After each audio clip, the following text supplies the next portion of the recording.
Fato: 2 corpos não podem ocupar o mesmo lugar ao mesmo tempo, ainda mais se esse lugar é uma pista de pouso, um dos corpos for um jumento e o outro for um avião cheio de vacinas para Covid. Na última experiência que fizeram, o jumento morreu.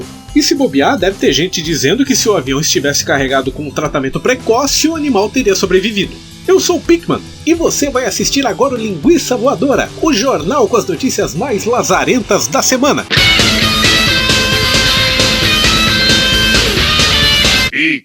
Yuji Tamashiro revela que saía do Bom Dia e Companhia e ia pro prostíbulo aos 18 anos. Em entrevista ao Flow Podcast, ele relembrou a época em que trabalhou no Bom Dia e Companhia, do SBT, onde foi apresentador de 2005 a 2012. Ao podcast, Yuji detalhou a rotina conturbada aos seus 18 anos. Eu saía do Bom Dia e emendava um puteiro, disse ele na entrevista.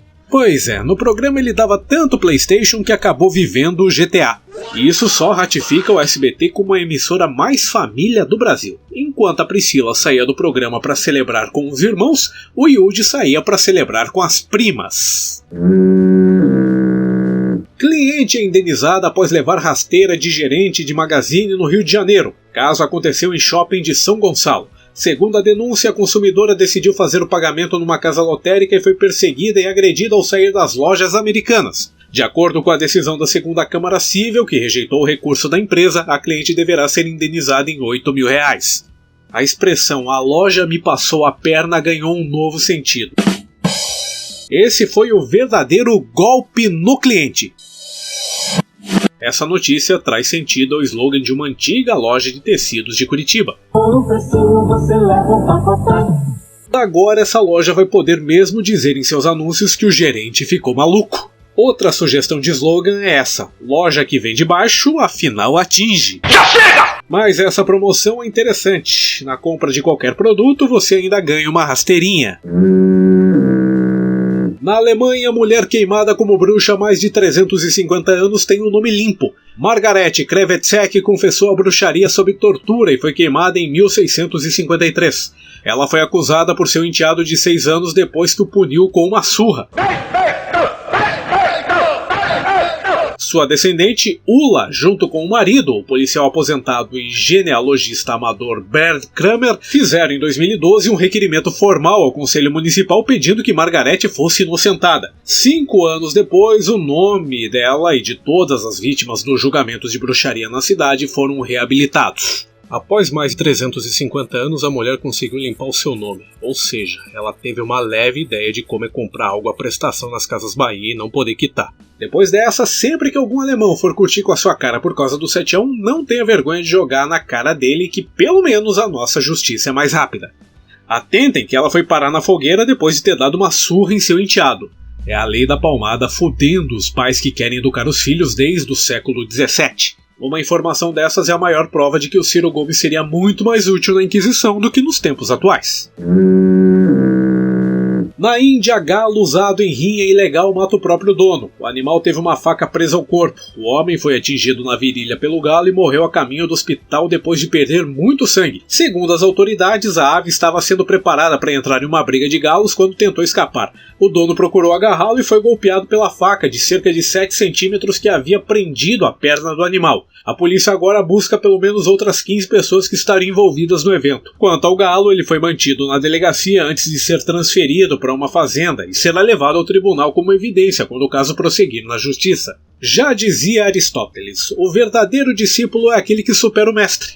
O gafanhoto, no caso o galo, aprendeu tudo o que tinha para aprender e honrosamente deu fim à vida de seu mentor. Pior que essa não é a primeira vez que o dono de um galo de briga é morto pelo animal na Índia. No ano passado, um homem foi morto depois de ser atingido no pescoço por uma lâmina que havia amarrado a ave. Agora a gente entende porque as vacas são animais sagrados lá e os galos não.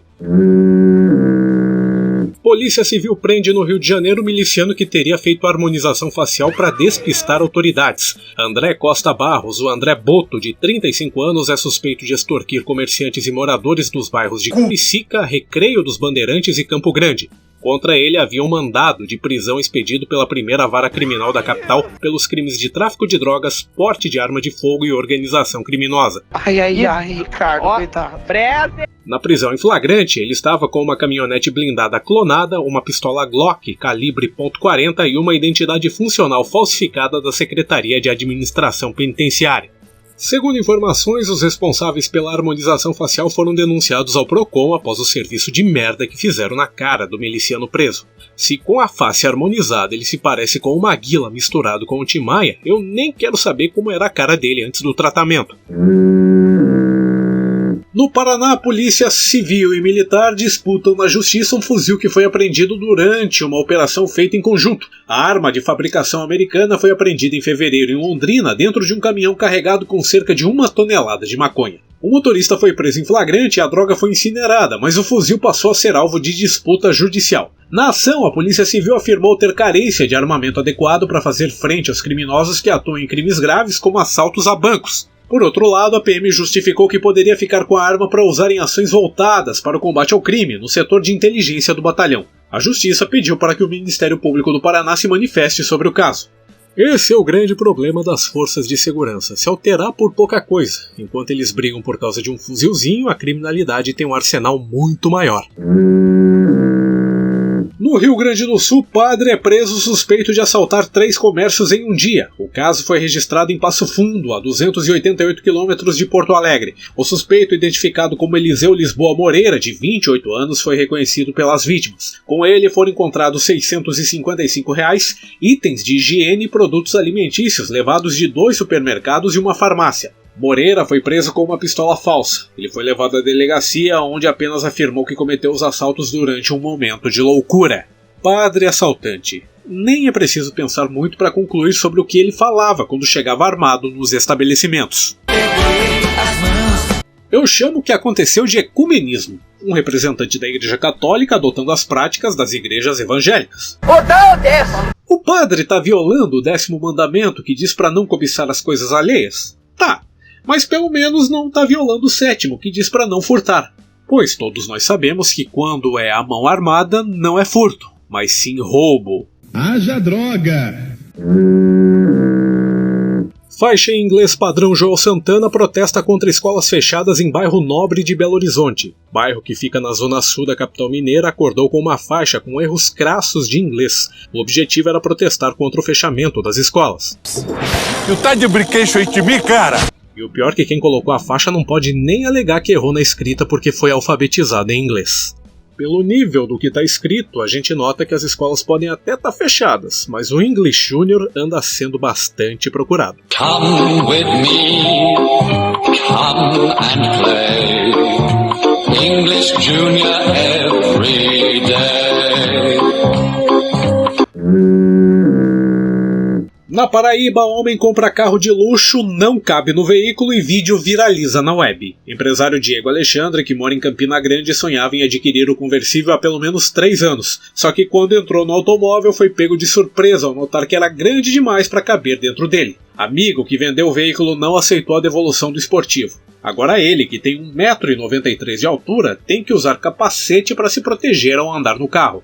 Sabe aquela frase que diz, nada pode ser maior que seus sonhos? Pois é. Parabéns, Diego Alexandre, você agora é o feliz proprietário do kart mais caro do mundo. Põe a cabeça de fora. Mas também, pelo tamanho que tem, ele já devia ter considerado o risco de não caber no veículo antes de fazer o negócio, e assim teria pensado em outras opções. Dito isso, talvez o modelo de Mercedes conversível que ele procura esteja em Curitiba.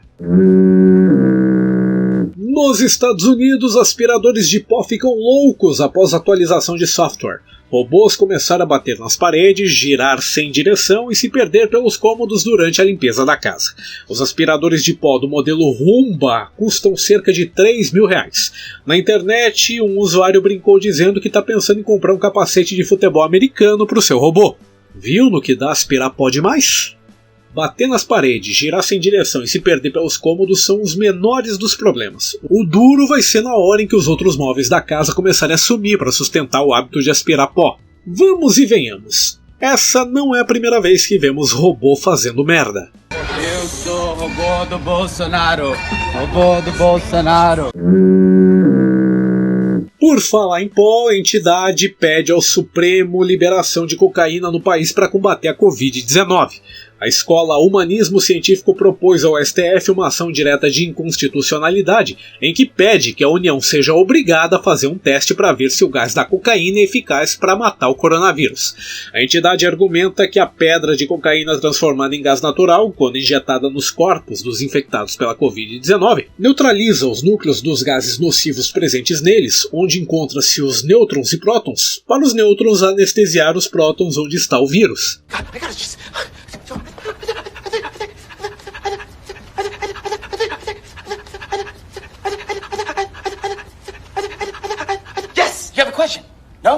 Ora, vejam, no fim das contas o Celso Russomano estava certo. Mas se for pensar bem, essa argumentação da escola Humanismo Científico faz sentido. Afinal, se a pessoa usa cocaína, a tendência é que ela morra de overdose. Assim, matando o hospedeiro, você tira qualquer chance dessa pessoa ser contaminada pela Covid-19 ou qualquer outra doença.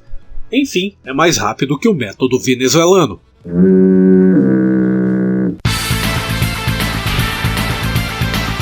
Por que você tá puto? É porque o Linguiça Voadora já acabou. Mas ele tá de volta semana que vem. E você não esqueça de curtir o canal e compartilhar os vídeos.